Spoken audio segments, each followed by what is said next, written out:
with her the internal rotations of her hips. And then I found out that she's double jointed even in her hips. So she's able to like lock them and unlock. I don't know. It was weird. She was like, put your hand over here. And I put my hand and I don't know, her bones were locking and unlocking, like going out. I don't know, out of the socket. It was weird. And then Yep. she told me the same thing and her shoulder. So I was like, what? What? How am I supposed to work with someone like that? Because we were like internally rotating, and every time she put her hips like in, the bones went out. I freaked out when I felt that. Okay, Okay, so so that's one of the questions. And wait, and there's another one, so we can cover both. Her doctor told her that because of her double jointed joints, her knee needs to hyperextend. Okay, because she can kneel and she can bend her knee and she can put it straight, but it's not extremely straight, like hyperextending like the other one. So she told me that her doctor told her that she needs to get her knee, the one that had surgery, exactly the same way she has the other one that is hyperextended. Like you know what when your knees go out. I locked. don't know, like locked, completely locked, that you can see uh, behind them. You know, like pushed backwards. I don't know how to explain that. So And I was two like, what? exercises you can do for her. First, if you put a ball or a foam roll right here behind the knee, you can have her push it down. Okay, so trying to compress right there. Does that make sense? You want to see the side view?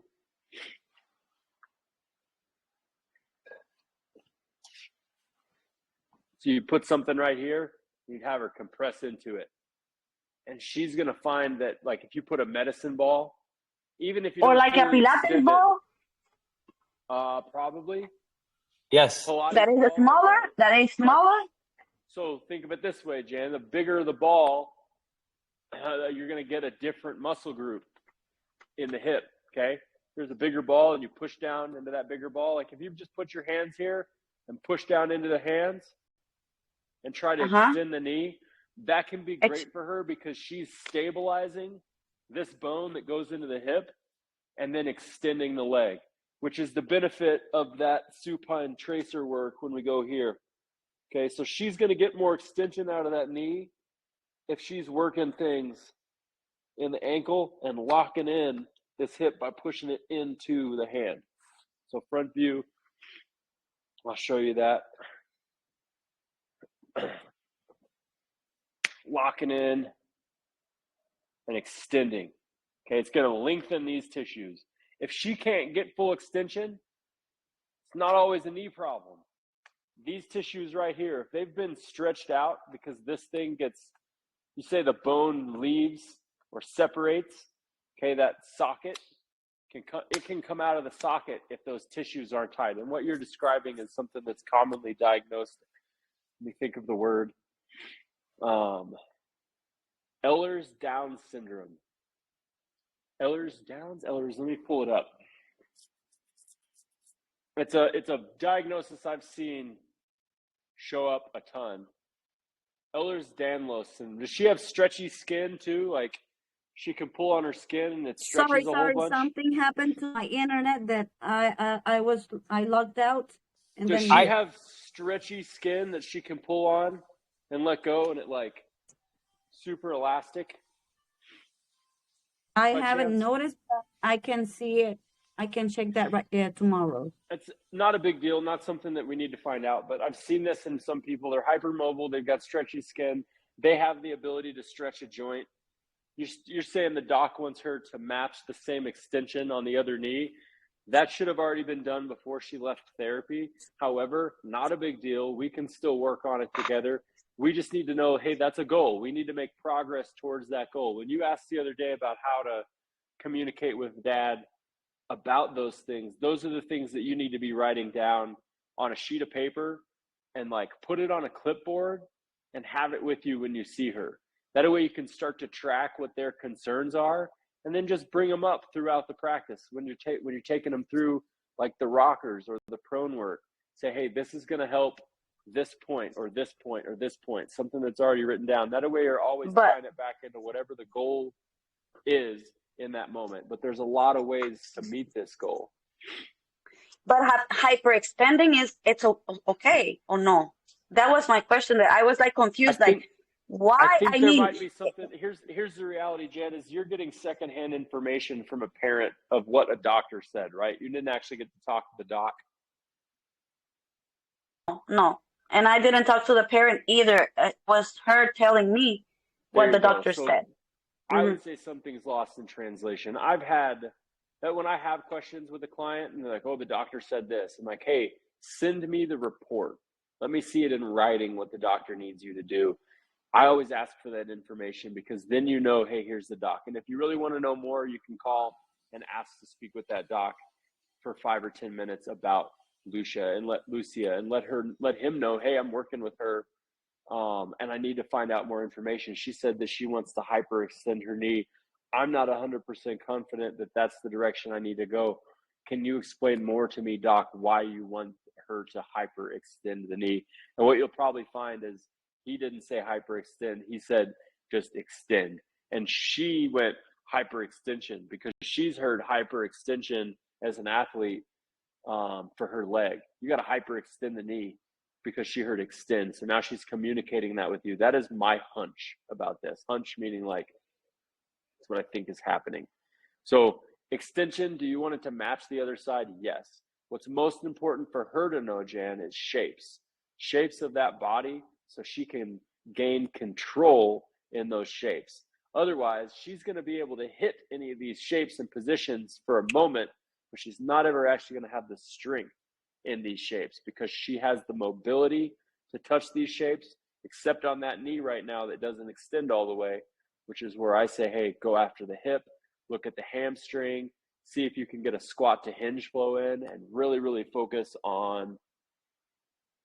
So I showed you the supine tracers, laying on my back. That's great for the knee to push the back of the knee down into a ball. The other thing. Okay, yeah. The other thing here. Are we recording this? Of course. Let me double check. Okay, perfect. Though. Is that I had a internet failure, so I didn't see that because I wasn't connected. So I'm calling this week an intermission. I'm not going to call it knees and feet yet. I think I'm going to start that next week. This is going to be an intermission, clinical questions, things like this. I want to answer today. I'm only going to have until 4 o'clock. So I'm going to be answering these questions through this. And I would love that you're on here because Lucia is our number one. And we're going to talk about the knee today, but I'm going to start over on week 1 of the knee next week where I have the full 2 hours. I just wanted to say that it's called intermission. Gabi is left to the States to have her baby, and she was in a medical day today. So maybe she'll see this video later. So it's good that and Henry, I don't know what happened, why he's not on, but I hope Henry had a baby too. Yeah. So Jan, check this out. So knees, right? I am. Don't worry too much about knees out or knees in, right? I would just want knees stacked above ankles, above hips, and I'm going to reach down and touch the floor. And when I reach down and touch the floor, what I really want to see is that ankles separate a little bit. And when I separate the ankles, the heels need to come up off the ground. So it kind of puts you up where you're standing a little taller because you want this bounce. You're then going to have her reach down and touch the floor. She's going to naturally start to bend in the knees where it looks kind of like a squat, right? And I would rather see the thighs slightly open when she squats than the thighs close. So a mirror or just giving her feedback. You can get little stickers and just put stickers down her legs, on her kneecaps and on her shins. And then she can see if one caves or the other caves. You can help her see these patterns, but knees will open. You're going to squat down to the floor. And then all her focus needs to be is getting the butt up and back. and keeping that heel off the ground. Because when you get the up and back, you're going to lengthen that knee, but you're doing it in a position that requires it to control that shape because you got weight and pressure into the feet. So hands come down, a little bit of squat. It doesn't have to be all the way down. It just needs to be a little bit of a descent, and then close the hips. Once the hips go as high as they possibly can, then say, okay, separate your heels and close the hips. And she's going to get a little bit of a stretch, not just here, but all the way across through that hamstring. And if she can feel like where the butt meets the hamstring, if she can feel that area getting longer and think with that pointing up and back, she's going to extend that knee. You then hold that position and you return to it. You come in and out of it. So the squat to hinge flow is what you're ultimately mastering in the long run is, can she tolerate this? And can she tolerate this? And in order to get that back, you don't want to move fast. You just want to find this little zone like right here and work that zone with the hands still on the ground. And if you do that for 45 seconds to a minute, man, you're going to light up these tissues back here. So then you return to the mat and you see if there's a difference. And you'll notice that behind the knee gets a little lower to the floor. Or you can follow it up with a tracer, close it, extend, and work it in the open chain where there's not pressure in the foot. So you go from closed chain exercise to, hey, we're going to relax, but we're still going to control the shape. Okay, so knee, thigh, where? Out. This is the squat. So is this. Okay, so if I want to do the other side, I can step it up on something. And now I can work the squat pattern on this side, and I can work the hinge pattern on this side. You see that? Whoa, turn yeah. away from it. So there's ways to hit these shapes a lot of different ways, but it's the same shape. And that's what you really want to focus on with people, even though everybody's going to be chasing, what does it feel like? They need to see it and understand where that air is, which is where the video assessment I'm going to give you. I'm going to have you film your own body today in that movement assessment. That's going to be my homework for everybody. So we have it for the next, let's see, it'll be 6 more weeks, right? Okay. Technically, I have 3 weeks dedicated to knee and 3 weeks dedicated to foot. What I'm going to do is I'm going to burn through that so we can bounce and repeat it and get the assessment process, because I'm going to be using the assessment process so you understand, is the foot crooked? Yes. Well, what does that mean? Well, maybe this hip's open. Is the fix to close this foot, or is the fix to close this foot? And both of those answers may be correct. So you're going to want to look up the chain. Are the shoulders over here? Now I know where's the pressure over here. So I want to teach Lucia to go, hey, if I'm in this shape, if I'm coming down and I see the hands start to drift over here, well, I need to make a wall work exercise where I go what? Into the other side, and maybe I completely unweight this side and take it back. And now I'm working on this shape on the other side. And I'm not going all the way down. I'm going partial the way down because I'm just trying to load pressure into that bow shape. And that bow shape isn't just knees out. It's just as much hips back and things naturally open. But you're going to be tempted to fall into the heels. So you're going to be looking for her toes come up off the ground. If you see the toes off the ground, Lucia, you got to keep those toes on the ground. If that means you put a little chuck under her heels just to keep pressure forward, keep her hands on a wall in front of her, and then work on that semi-squat, trying to do 40 good reps and try to control it. Give her a Pilates ball, give her a dumbbell, give her a counterbalance weight, because that's going to allow her to keep the chest forward. And then if you give her that heavy weight too, this improves her feeling, right? She's hypermobile. She's really flexible. She could do this. She could do this. She could do this, but she doesn't necessarily have control. And that's why the knee tore, in my opinion. And the other side's going to be at risk if there's a repaired side that doesn't fully extend. Then it's never really going to get to where it needs to be, which means you're going to have a short stride and you're going to stay in this one a little longer than you may want to. Don't worry about that too much. This is where like analyzing. But I do injuries understand. Doesn't matter. But I do understand that because I've been suffering through that. You know, I understand like that. a compensatory pattern starts to show up. And Jan, what I mean by that is for Lucia, she's got that knee that doesn't extend all the way. So maybe she's worried about this side so much that she neglects the side that really needs to improve the most, which is the good side because it's not operated on. But in the reality, it probably didn't do its job, which is why this one took up the force here. Instead of the body getting over to that other side, it got stuck over here, and that knee caved to the inside of that foot, and that's what tears the knee. So you've got to have her understand that this is the pattern of injury.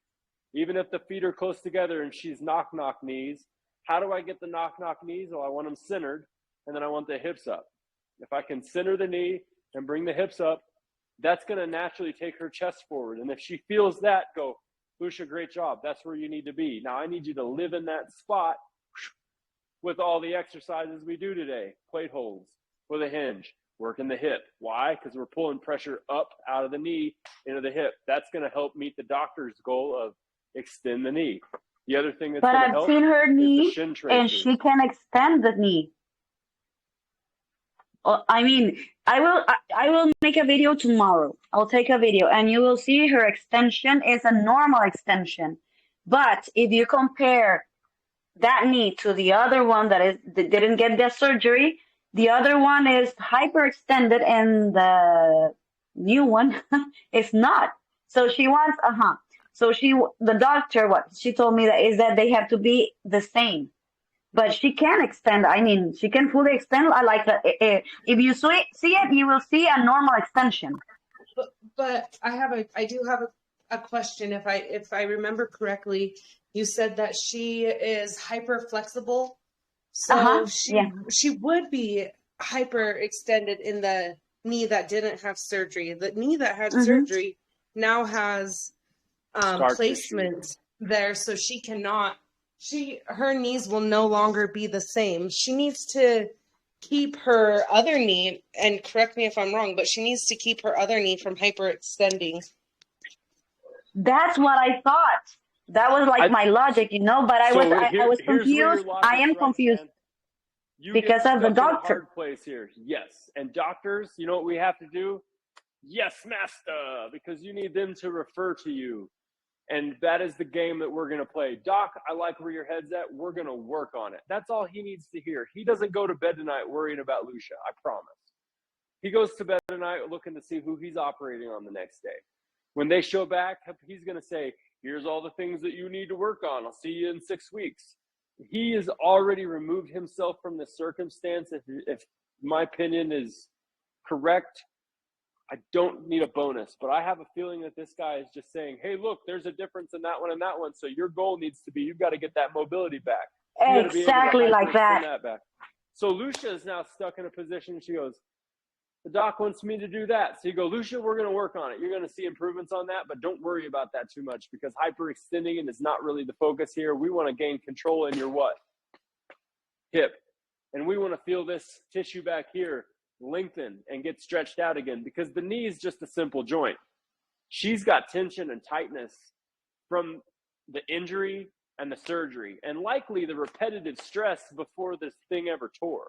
Because that first assessment you showed me of her, she's kind of a mess, right? Which means she's putting miles on that body already. And if she's an athlete, now she has explosive miles. It's not just driving 45 miles an hour through town on a bumpity old Chevy pickup. That's me. No, we're doing 95. JP, you are not a 45 mile an hour guy. You play tennis and you roll on the mat, bro. He's like 120. Yeah, so I'm too hard on my structure that is not moving right. I am a 45 right now. I'm going to call JP the Jeep. You're the Jeep that you just keep tightening down the bolts. That's a little loose over here. I'm going to tighten it down. Just get rigid. Yeah. That's what Corey does with his Jeep. Am I too rigid? Make it tighter. Well, that's how you deal with repetitive stress. Look at your neck, bro. 100%. It's totally bad. So like the body, this is two types of people then, Jan. You've got You got JPs of the world that are locked up, and now you got a Jan of the world who's like basically a noodle. Not a Jan, I'm sorry, a Lucia. Jan, you're in great shape. Oh my goodness! I was like, really? Am I a noodle? No. You're in great shape. And I will say this again. I commend you for stopping the CrossFit for a bit, because you're going to feel like $1 million. And if you return to that sport, you're going to have an understanding of how to recover from those competitions. And you're going to exceed your numbers, because you're going to be able to apply these back chain dominant positions. By back chain dominant, the back of the body is going to be much more toned and able to engage when you need it to. For Lucia, back chain, still the same thing. So working the left knee forward, and the opposite shoulder gets all the pressure in this one. If I want the pressure out of it, I want to put pressure in the other side, which is really what I want to do, because I want this to extend, which means I need to take the weight over to the other side and then work an extension. You can trace the top of the foot through like that. You can lay on your back with those sliders and slide up and slide down and alternate. And each of these are exercises, Janet, that you can make provide. Yeah. You flip over and you put her feet on those sliders and you mountain climb the shit out of her. You say, hey, we're gonna do that for 2 minutes. And she's gonna go, oh, I will tomorrow for sure. So here's Cody, and the heel drags have helped me feel something that I never felt before. Like the how the decompression from the spine is created from that, from like pulling down. So the exercise of the heel drags gave me that sensation I wanted to describe that I couldn't. And that's so.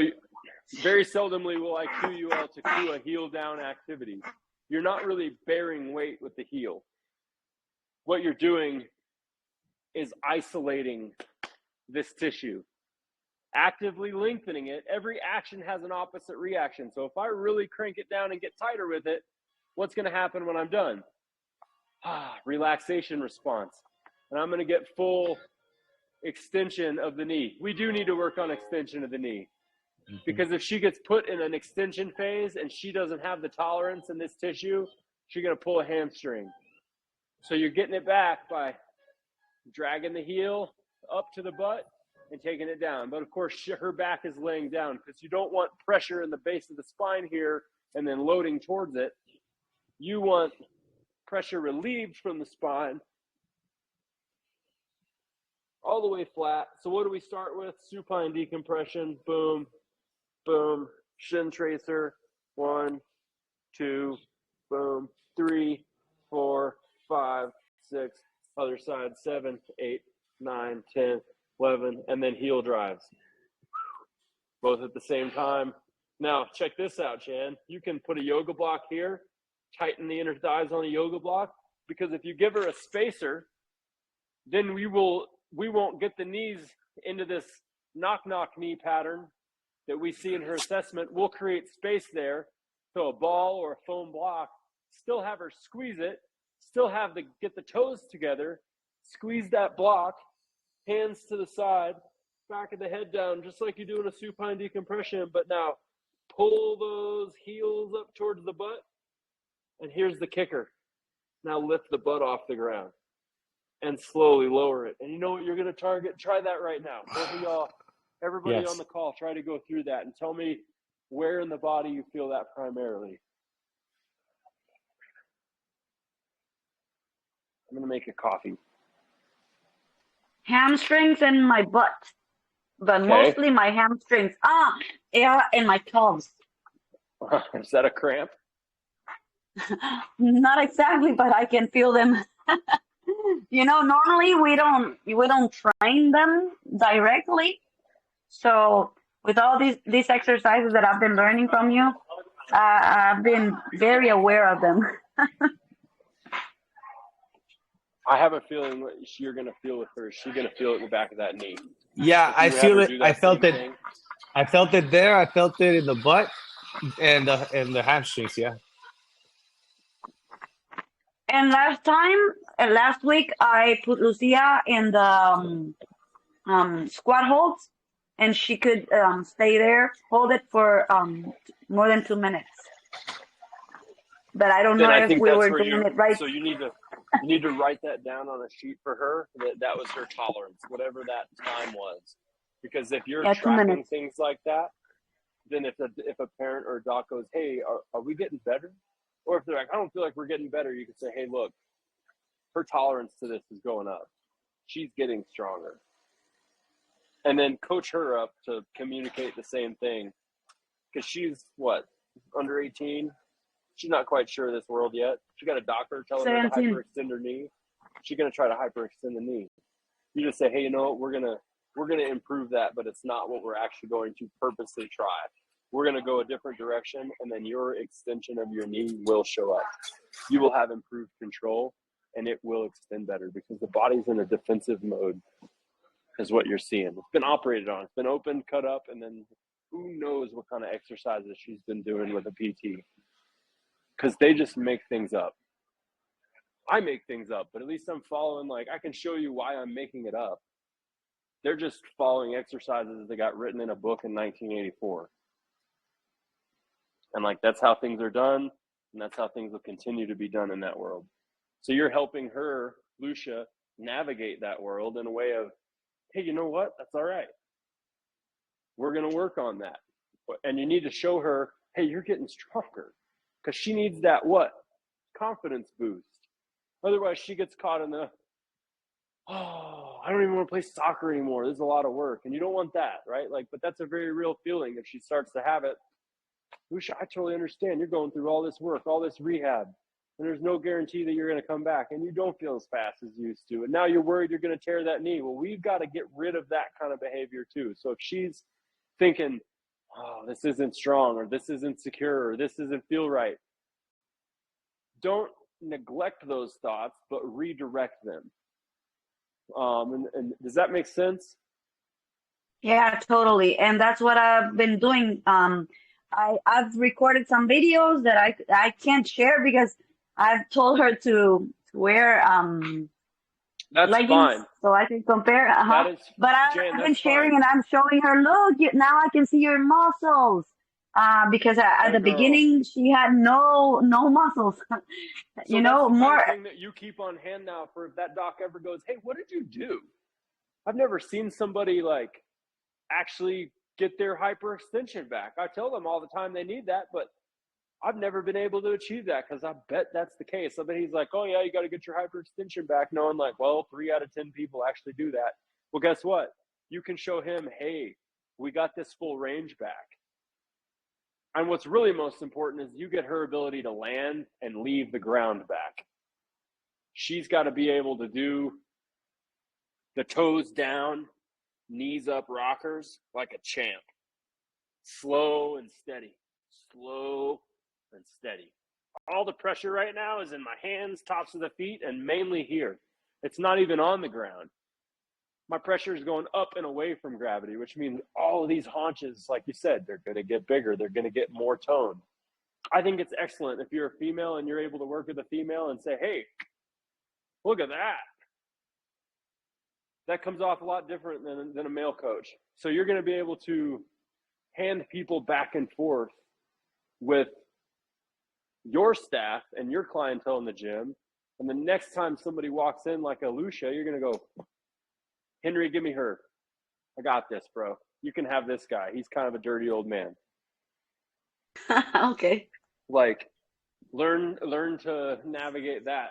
And we'll talk more about that later. This is where the application of this is never ending, honestly.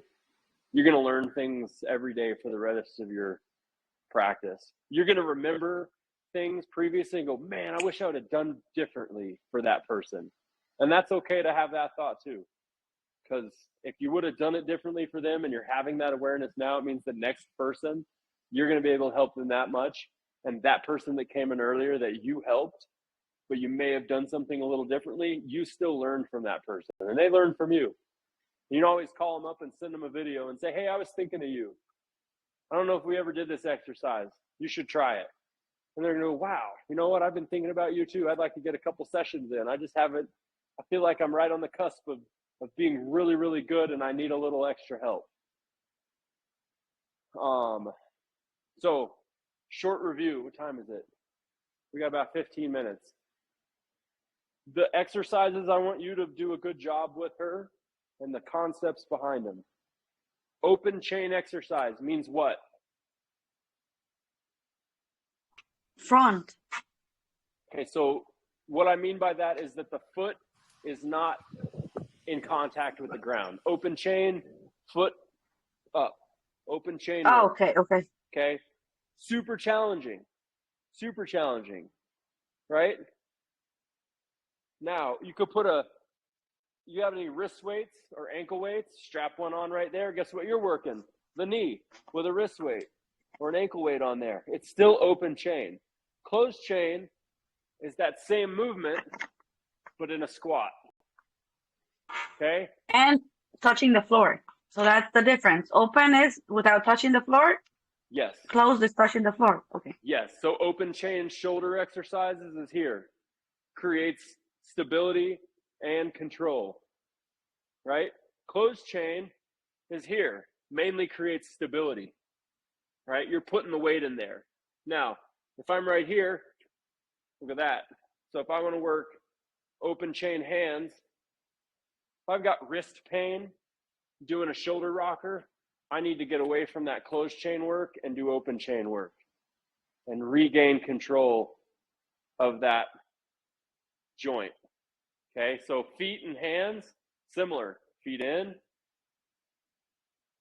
feet out. Feet in, feet out, but slower. So that's control, that's coordination. Anybody after an injury, you need the coordination component back. Once you have coordination, now you can build strength. You can do it with a weight. You can do it with a 5-pound Pilates ball. You can do it with a 2-pound wrist weight. But that as well is a closed chain exercise once you grab a weight, in my opinion. That is where this is loosely defined. But I want you to see that a 2-pound weight is better than a 40 or 60-pound weight, which is your upper body. Okay, Same thing and goes your with the feet, your heels are up always. I'm okay always. with her resting in the heels. What do you want to look at? Watch my toes. You want to watch for that behavior. Okay, watch my toes. When you see that I can behavior, see them. when you see those things lift up, you can't. Can you go a little bit back so I can see your toes? Okay. No, I can't. Yeah. Okay, so if you see the toes point up, where'd the pressure just go? Into the heels, right? Okay. So you're looking for that behavior and going, hey, let's get up a little taller. Let's unweight the heels. Okay, so it's not like you have to be on your tippy toes all the time, because even then you can lock out. Then you can lock out joints in the foot and create problems. You can lock out the knee and be on your tippy toes still.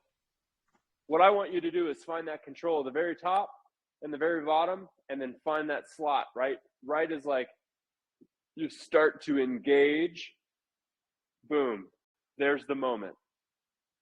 And if you can get them in that position, they should be reporting that they feel it here, here, here. That's what JP and I talk about when we say the back chain.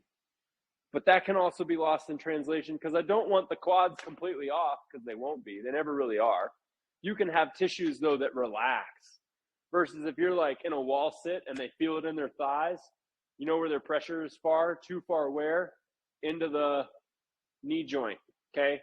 So if they feel it in the quads, although ACLs, they'll strengthen the quads in the rehab, but you won't ever actually get the quads to, quote, turn off. You will, however, let them relax, and that allows pressure to shift and move.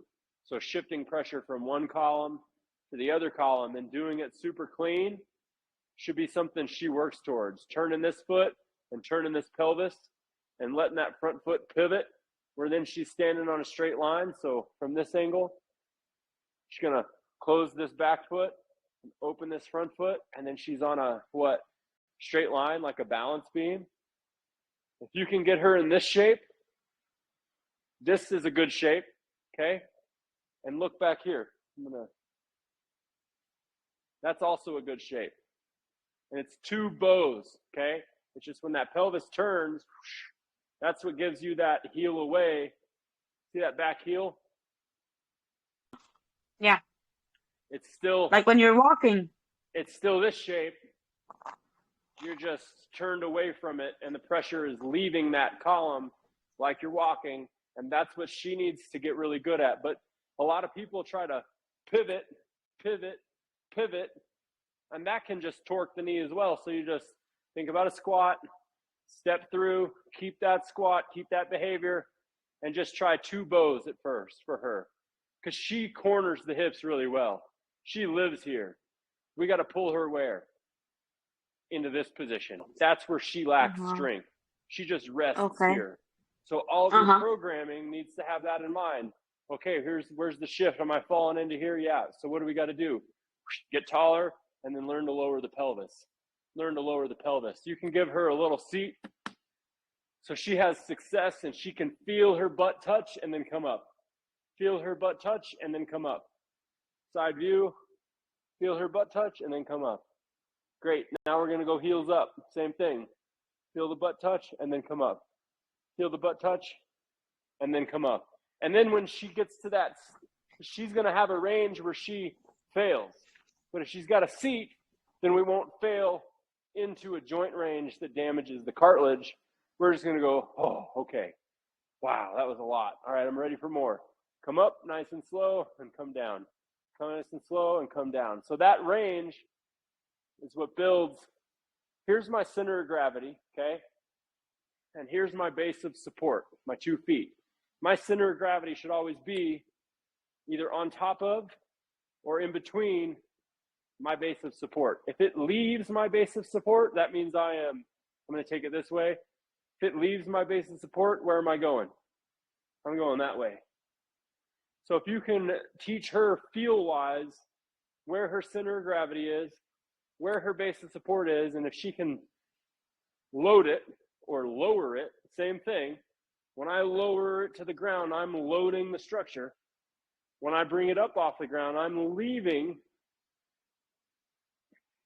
And if you can distinguish those 2 things and look at any assessment ever and go, okay, this person's here, what do they need? Out of there. Out of it. Out. Okay. Mm-hmm. What if you see this person? Get what do they need? Internally rotate. Yep. So that decompression work, when you go both here, man, that's going to light them up. They're going to be like, wow, this person, you know what they always have? Back pain. You know what this person has? Knee and hip back pain. And likely back pain. But like, there's a correlation here. Bow-legged, man, they're fast, they're strong, but their head normally never leaves the middle of their body. It's just stuck in the middle. So they need to leave. It's a cowboy. Why? And what do? They walk like that everywhere. Mm-hmm. They're some of the strongest people in the world, though, man. People over here, I'm in this place like once a week lately for like the 2-hour call. They probably think I'm a crazy person. I'm in here walking like a gorilla. And I have another question. For example, if I can get her, or if I can get myself to load the weight in the exact parts that you were telling me, like when I told you if I could have the feet flat on the floor, and you said the weight doesn't have to feel on your heels, right? So if I can't use that, if I can't find that, can I use the boards? The boards, I think, are one of your best tools here for her, because then you don't have to worry about the feet, which is why I introduced the boards in the way I did. We're going to get back to the boards in the foot and the knee episodes. However, you have all of that work already in that video. You just have to pick the ones that you know. Front squat. We're going to do 80 of these today. We're not going to do 80 in a row. We're going to do 4 sets of 20 or 8 sets of 10. And now you know 8 sets of 10. What am I going to do between those sets? I'm going to do wall work. Okay? I'm going to do open chain work. And when you're done with this person, she's going to leave and she's like, wow, my legs feel bouncy. I'm like, yeah, because we made them bouncy in this range. Don't get hung up in, we got to get range of motion.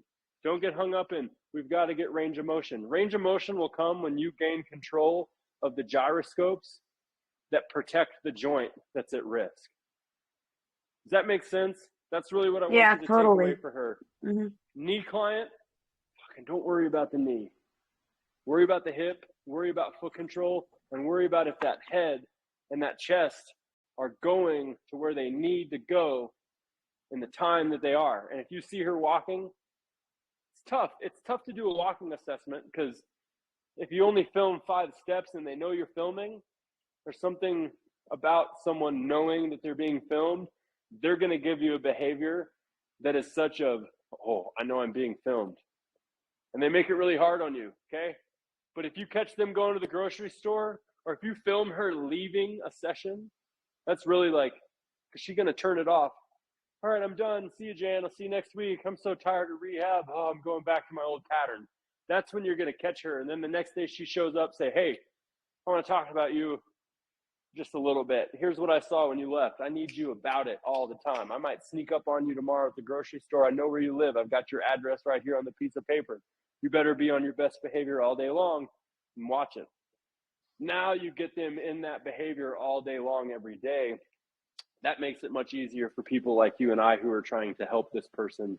You don't know what she's doing at home unless she's filming it. And that's where if she has a phone, say, hey, I want you setting up and filming and doing these exercises that we're working on together at home 3 other times a week than when you see me. And if you show up without those videos and you say, oh, I've been doing them, I'll give you that once. But deep down inside, I'm going, it's not being done. She's telling me it's getting done. And then if a doctor or a parent says, hey, how can we get better? Like, well, she's got to be more compliant with her home exercises. I've given her things to do. She may need your help. Dad, you might want to do them with her. It would do you well. Looks like your back might hurt a little bit. If you want to come to the session next week, I'm going to put you with Henry and he's going to catch you up. And now you can tie these people in and do them in groups, and you create these accountability partners at home for their families. That's what really goes above and beyond any traditional therapy approach. And her dad, he went through the same surgery, years ago. See, that's where it's so he was. So he's expecting, I know you're gonna do this. Now you're supposed to be running. Now you're supposed, because that's the way is he running? Is he recovered? Is he all better? Yeah, it's like it's been 10 or 12 years ago that he had the surgery. So he's just like expecting that Lucia will have the same results or the same, how can I tell you, path that he went through. Yeah, he's an angler here. You're gonna love him. His dad. Bro, maybe he's a friend of mine. JP, if it's appropriate, I'd take care of him virtually. Yeah. Explain some of these things. I would love to. In on a call and say, hey, we've been talking about your daughter. Here's my approach. Here's what I'm looking at. Here are the things you need to improve. Catch some film of him and then invite him to one of these calls. I hardly ever see him, but because he's fishing. Yeah. No, like he had, everybody has their own thing. So I hardly see him. He doesn't go to LA, so but we keep in touch. Like we've gone fishing and stuff. Yeah. So Jan, it would be nice. Does she drive herself? Does Lucia come on her own then? No. They have a driver. They have a driver, so they take they send her the driver. But I told her, do you think it would be possible if I could go someday to your house and that your mom and your dad could be there and Huge. I could big help, because then you've got it saves you time. And she told me, yeah, totally, and they will understand because they're they're into fitness, and that's why I offered that, because she told me they have a gym in their house, and they have a personal trainer that goes there. So I was telling her maybe a Saturday that your parents are at home, I can get there and just give you the session with them together. So that they will understand what we're working on. And that's something I told JP like weeks ago that we could do that. That'd be really cool to even open up that as a service. It'd be a specialty service, right? Like, I'm coming to your house. You don't have to pay your driver to come see me. I'm coming to see you. I'm going to take care of you in your environment, in your home. we're going to do one of those and then two at the gym, one of those and then two at the gym. And you're basically then going, okay, we're going to do two at home and one at the gym towards the end of the sessions. That way you're slowly just discharging them into their own home environment. And they're going to keep coming back to the gym for things that you can do in your gym that they cannot do in theirs. You're not going to give her homework of landmine press, right? You're not going to give her homework of plate holds on the wall. There's too much that can go wrong without eyes on somebody with a weighted exercise. The things you need her I to do put in her her only own gym. decompression. Yep, bingo. And then have her give decompression, her seating exercises. That says, check it and tell me, like, how long did you do it on Monday and how many times did you complete it? And then she shows up with a piece of paper and says, I did it twice last week. And you go, hey, that's better than last week. The week before was only once. Good work. This week, let's shoot for 3. And you're working them up to that 5 days a week if possible. Everybody's going to miss it sometimes, right? We're not going to slam dance them for missing a day. We want to celebrate, hey, you're getting better at your home exercise program and you're keeping that sheet in your back pocket. So if there's questions that arise, say, you know what, we have compliance when we're in the gym. She needs to be here more often, or she needs supervision. You start to grade how much help she needs and then communicate that. And what I mean by that is, if you need a whole bunch of cues because you don't understand and I got to have my hand on your leg to get it in the right position, and if I take my hand off, you have no idea where it should be, you need advanced supervision. You need a trainer with you. If you've demonstrated the ability to hit the decompression and the wall work without me, great. Now we can move forward into some higher level patterns, which is great for the dad to understand, hey, she hasn't passed my tests. She does not get to move up to the explosivity work. I need her to have a better understanding of the basic shapes and forms of this body before we load it with pressure. And that may be foreign to him because he might be of the mindset of, oh, we just got to get stronger. That means we're going to throw her into the fire. Well, guess what? She's on her first ACL, and the odds of having another one are very, very, very, very, very extremely very high. So if you want to just throw weight on it, you're asking for trouble. And that's a conversation you can have with them. And then they can sit down and go, well, I think I know what's best for my daughter, and we're going to do it anyways. And guess what? They're going to need the same rehab all over again, and maybe they'll listen to you on the second time. Those are the realities of doing rehab with people. Those are the realities of doing return to sport. Sometimes you have to be the bearer of bad news. Sometimes you have to throttle them back and say, hey, you're not ready to move forward yet. They don't hear that from anybody else that's following a protocol, which is why I haven't given any of you a sheet of paper that says, well, 0 to 4 weeks, you need to do this, 4 to 8 weeks. I've been asked to do that for a lot of different people. But if you're not ready for week 8 because you're just not ready for it, it doesn't come down to if you suck or not. Maybe you just have a hard time. Maybe your body's not recovering the way that somebody else's does. We need to have these checks. And that's where the checklist that I gave you all this week with the movement mastery, the mastery checklist 2.0, from top to finish is how that thing goes. If you can check the boxes, if you can go, show me this, film it, and you can do it all, that's eventually going to become all of your final exams and assessment. And can you do the movement mastery? That tells me you understand it and can comprehend it. And if you comprehend it, now portraying that message to someone else takes time and practice. And that's what it's going to be time for y'all to do at that point. But at this time, for her, start to work that checklist, but know that you can mark through things that are heavy corner or closed hip oriented because she closes the hips really well. You could start her in a closed hip and open it, start her in a closed hip and open it, and you're going to build the control that opens the hip. Versus if you go, okay, we're going to start in the open and go close, well, now I'm using this side and I'm lengthening and stretching this side, but she doesn't need that because she has this pattern. So you got to start her here and open, which is why the floor touch, slow descend, slow raise, slow descend, slow raise, squat, hinge, squat, hinge, squat, hinge. We do that for 2 minutes, she's gonna be gassed. So once you're fatigued, okay, now go sit on the wall. Oh, Jen, you're torturing me today. Yes, ma'am, we are, because your dad says you got to get stronger. Well, my dad needs to do this so he can feel it. Yes, he does.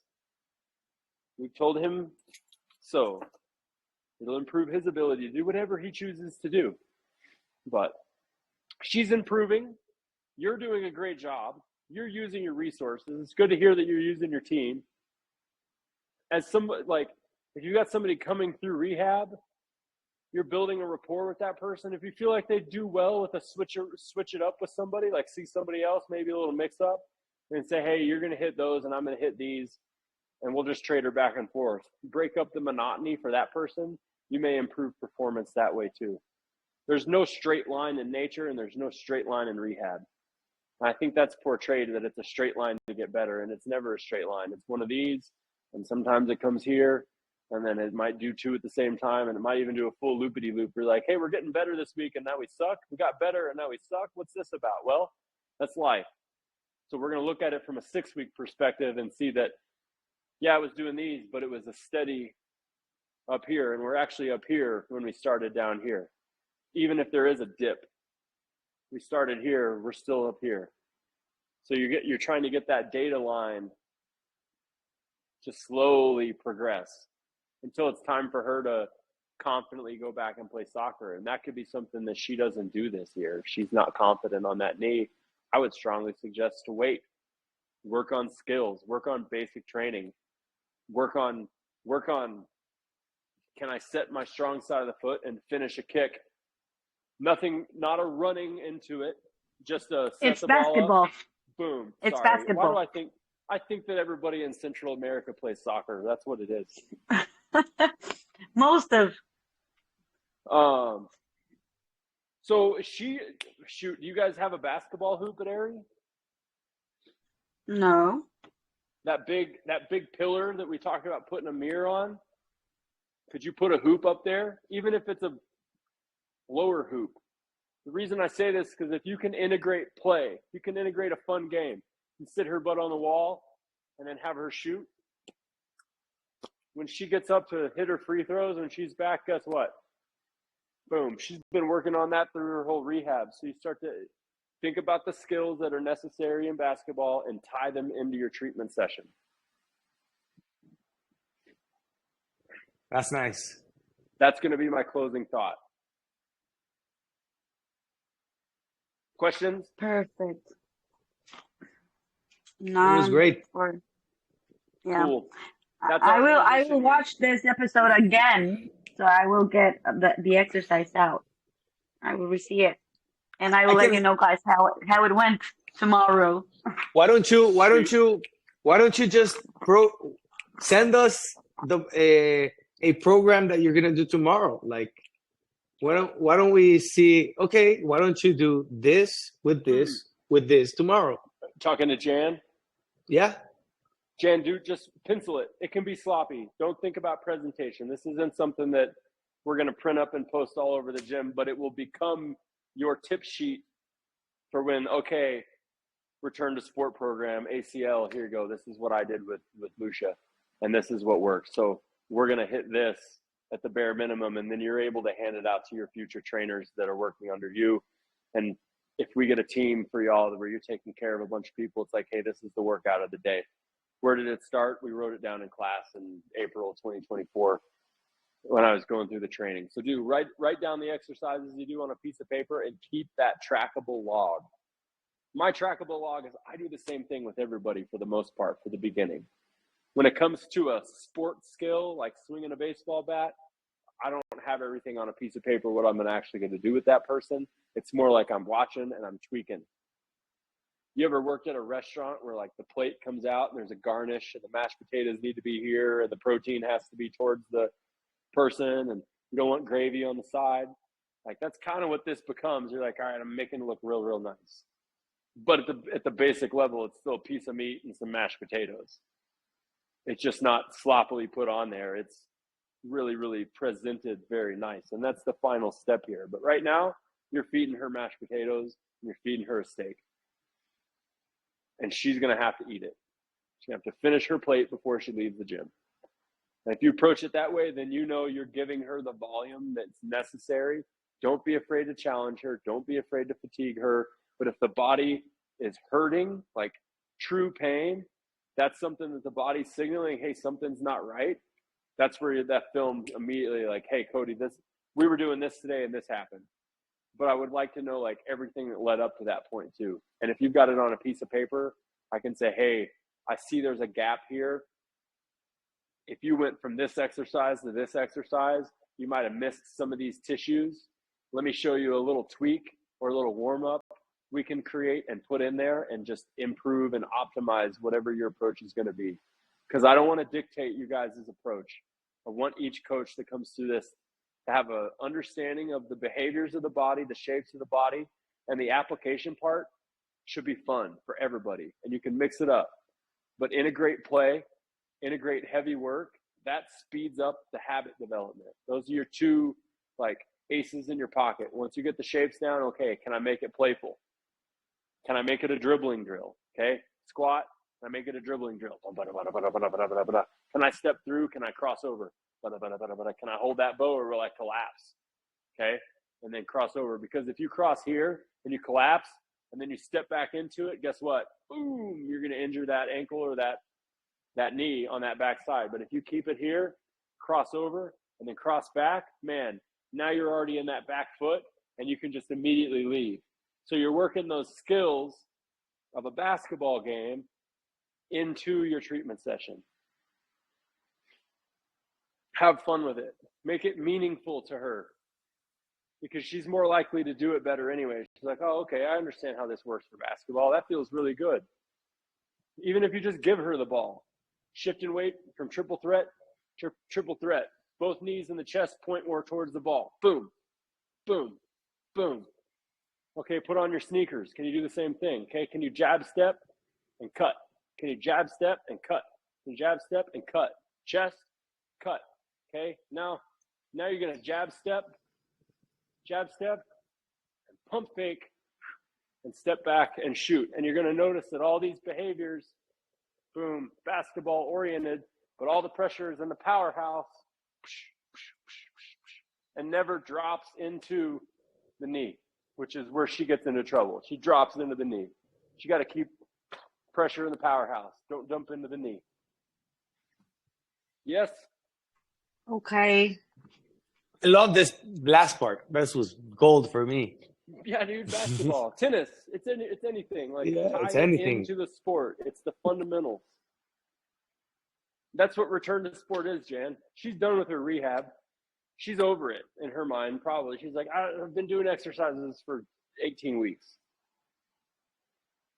And I feel like I did before I tore my knee. I feel like, what can we do? I'm like, we're going to get better at basketball, dang it. And if it's the last thing we do, we're going to improve at basketball. Because at the end of the day, you can have two bum knees and a blown out back, and you can still be good at basketball. That's what Charles Barkley did. That's not what I want, but like, that's where you're at with her.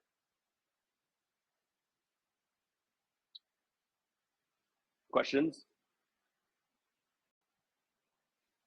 No questions. That was awesome. No more. Everybody drink water. I'll see you guys next Tuesday. Thank you. No. That was awesome. Cool. Sweet. Bye. Ladies, Thank you. gentlemen, adios. Take care. Adios. Thank you. Bye. Bye, ladies.